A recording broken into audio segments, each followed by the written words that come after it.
সঁচাকৈ গৌৰৱান্বিত ভাৰতবৰ্ষত তামিলনাডু ৰাজ্যত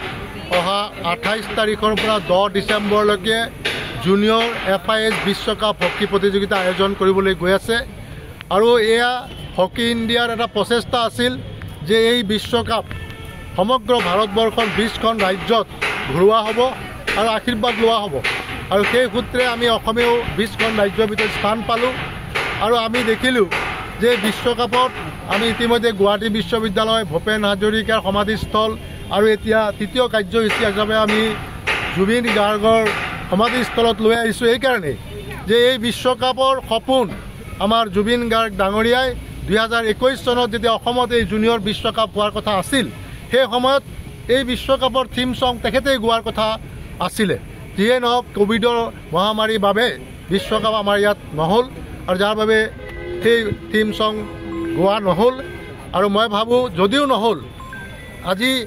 অহা 28 তাৰিখৰ পৰা যি বিশ্বকাপ হ'বলৈ গৈ আছে সেই বিশ্বকাপত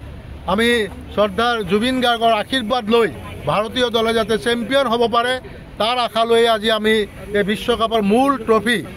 16 কেজি সোণৰ মূল ট্ৰফি আজি আমি আহি জুবিন স্থলীলৈ আনিছোঁ আৰু এই সমাধিস্থলৰ পৰা এটা বাৰ্তা যাওক